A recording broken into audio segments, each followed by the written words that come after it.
All right, welcome back to DM James' channel. And today we're going to talk a little bit about crafting or what I have been crafting.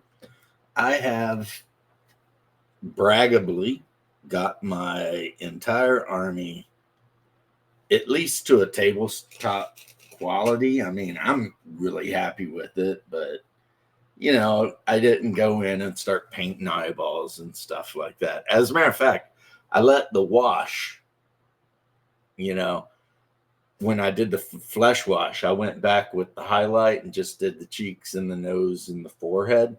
And the flesh wash in the eyes kind of makes it look like, you can see the eyes pretty good.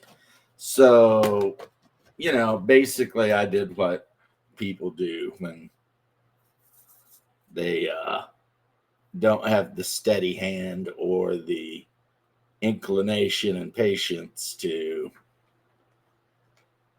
try to paint the eyes of something like 60 figures, because not counting the commander and all of my NCUs and stuff, non-combat units, for those of you who don't know, yeah, I've got around 60 units at least. So 64, 60, whatever, 62, whatever it is, that's what I got. And it's like, you know, I started looking at, okay, what's next? Well, definitely at some point, painting Starks. And the fact that the Starks typically just wear leathers and grays, probably going to be, again, pretty easy. I'm going to have to pick up some more Army Painter speed paints, especially the different, leathers and stuff, and the different grays. But that's going to be, a project for next week probably. Uh, because even though I say my army's done, I'm still putting final touches on the bases. I just got a shipment. Where is it now? See, watch me lose it on my desk. No, it's right in front of me. If it's naked. So I just got a shipment of tufts, and I've got another shipment coming of even different tufts, like swamp and deadland or wasteland or whatever. So I'm gonna do some tufts on them, kind of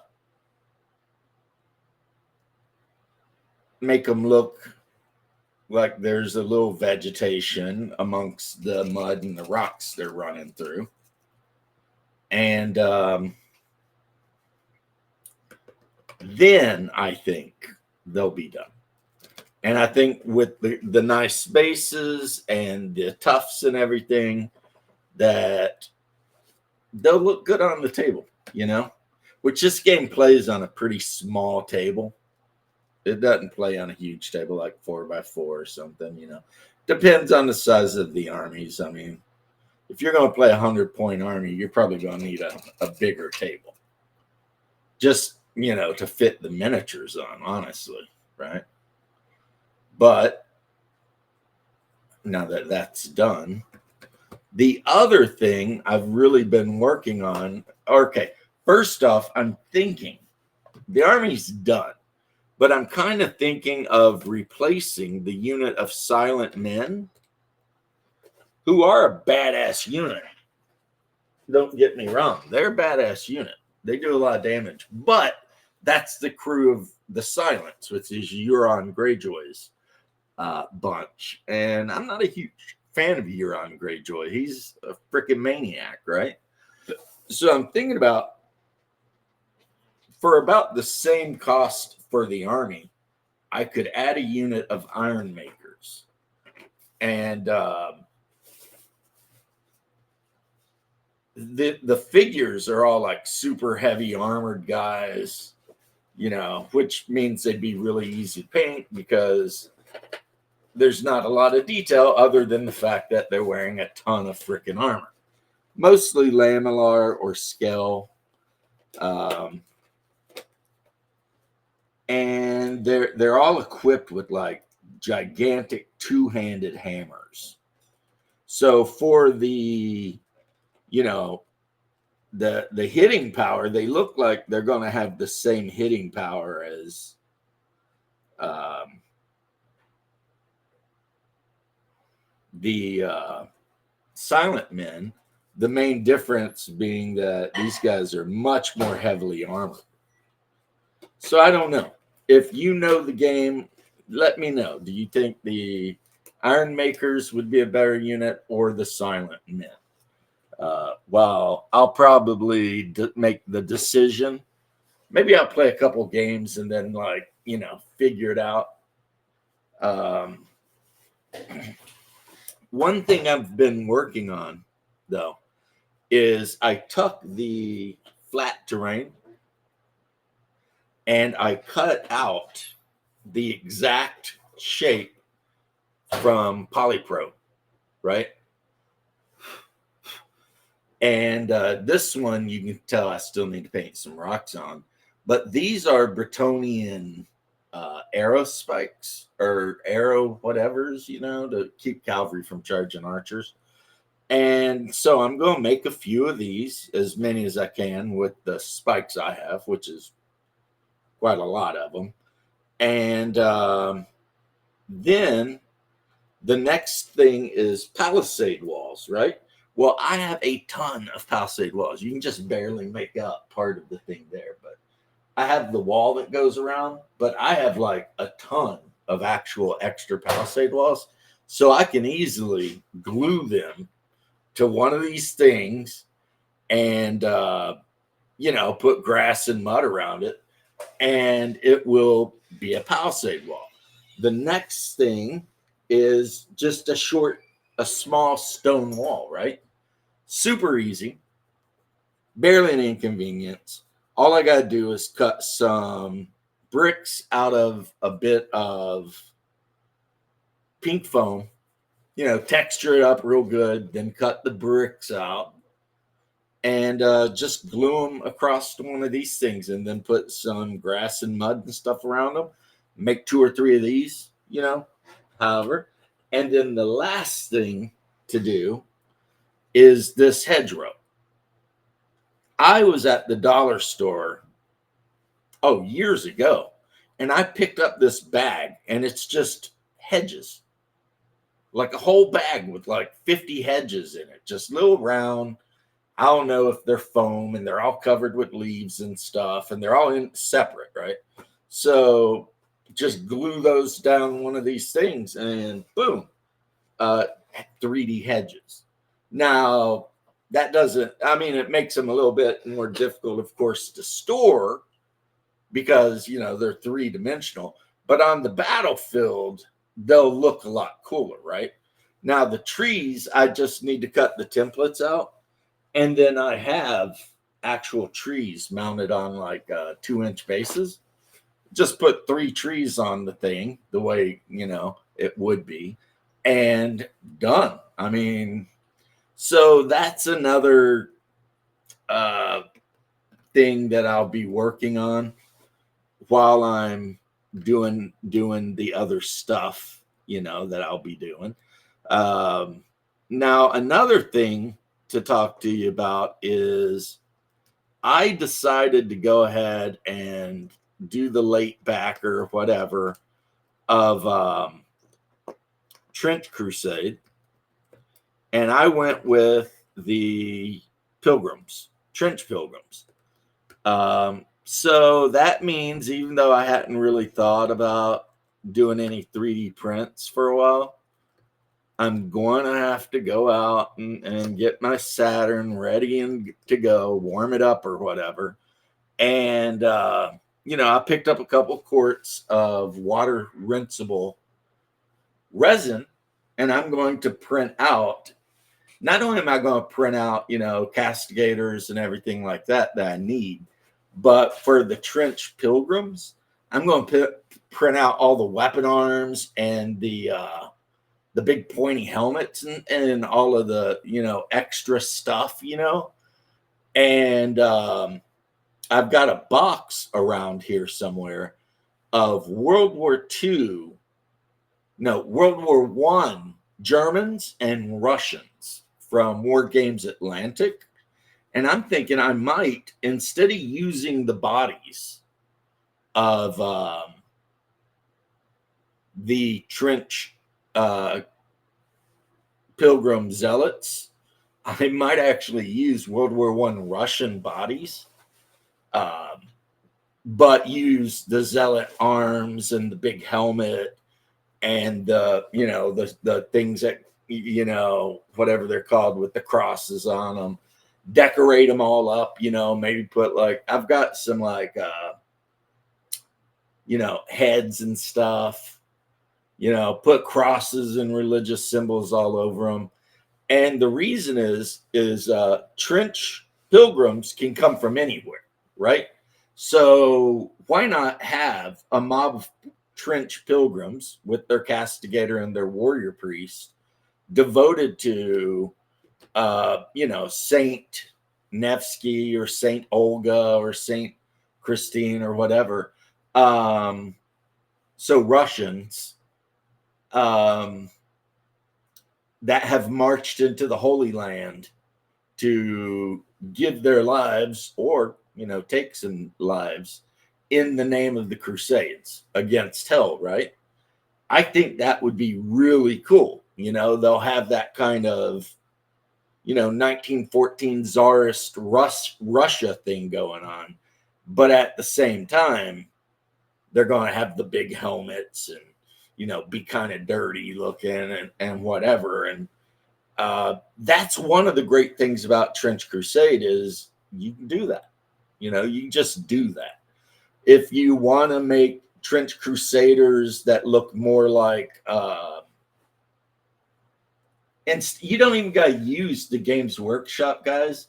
You could buy Games Atlantic, War Games Atlantic Frenchman, and just use the body because it's got the big greatcoat on it. If you wanted a bunch of trench pilgrims in greatcoats, and so you could have them all wearing the French style greatcoats, but then with the different helmets and the different weapons that trench crusaders use, like the machine gun or submachine gun, the Lewis gun, infields, but you don't have to use infields. I could as easily as not equip my soldiers with the Russian Mosins, the Mosin Nagants.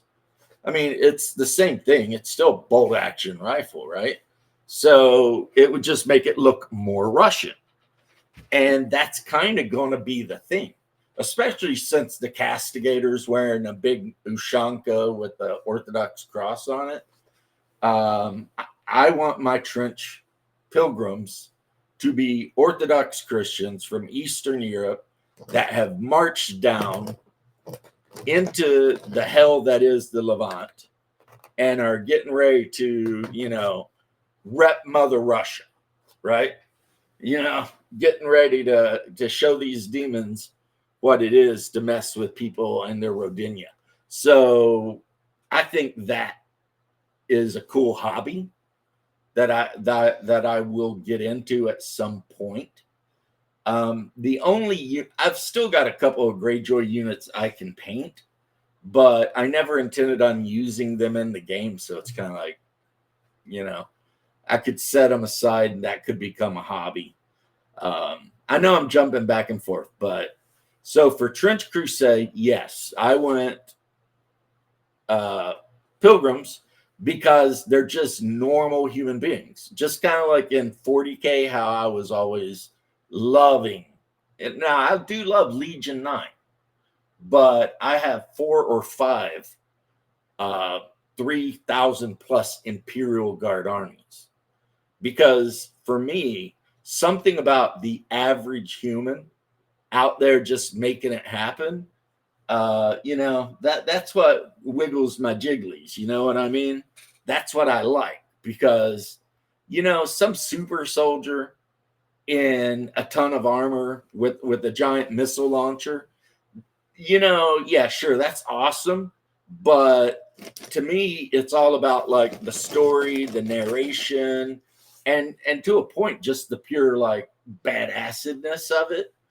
And while I do love my space vampires, don't get me wrong, they're still not quite as awesome as just a bunch of nobodies drafted from some planet, handed one of the worst weapons in the game, given their training that they're given.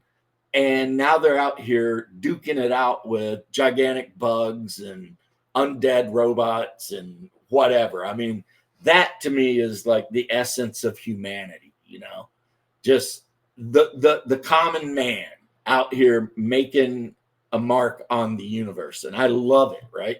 So in Trench Crusade, the Trench Pilgrims are the common men and women that have at some point, for some reason, heard the voice of God telling them that it is their fate, duty, obligation, whatever, to go to the Levant and spend the rest of their lives sticking knives in demons, right? So I just dig that, Now, the game, part of me has to get over the fact that there's some parts of it that are like, damn, that's kind of blasphemous. But just, if you're having that problem, just remind yourself that it's not real, it's a game. And so, it's a game. It's a game. It's a game. So it has nothing to do with your actual religious faith or anything like that. Don't make it weird, bros. It's a game, and if you want to play it and have as much fun as you can playing it. And if you feel like you can't play it because, like I would never play any of the Forces of Hell. That's just not going to happen. But I'm not going to look down on someone who wants to. As a matter of fact, I'm going to try to find that person so that I can throw my trench zealots at him and see how he feels about my walking temple. I forget what it's called, but basically it's a dreadnought, except it looks like a church. It's walking around beating things to death with a big ass mace and a Catherine wheel. So, Now, if you want to talk grimdark, people like grimdark, and 40K used to be grimdark. 30K is not really as grimdark as it could be. This game is freaking dark. So this is definitely not a game you would buy for your young, say you got a 12-year-old boy and you're like, hey, here, let me make you an army devoted to Mammon or Moloch or Beelzebub or some, evil army, right? No, I don't think you want to do that. And even the good guy armies, because of the desperation of the setting, are pretty rough to deal with. You know what I mean? So, yeah, this is definitely I would say definitely an adult-only game. I would, there's no way I'd let young children play. But that said, you do you. You're the parent of your kids. I'm just saying, I wouldn't do it. And I'm going to end this video. So that's what's going on. Now, these, I cut a bunch of them out and, made sure they're all unique, uniform and the right exact size and everything. So these, I'll go ahead and start finishing up some of the stuff. And I've got plenty of this white polystyrene board, so I can make up as many of these as I want. Also, you can go on Etsy and find the one piece where it's just a pile of bodies, like dead knights and horses all over the place. You can get that on Etsy pretty cheap, actually. They'll 3D print those things out on FDM, which is fine once you, put a good primer coat on it and paint them up. It's a terrain piece, so it don't have to be the most beautiful thing on the planet. And then you can have a whole table of 3D terrain with trees and stuff. And that always looks best. But anyway, that said, I'll catch you in the next one. Peace and love, and good gaming.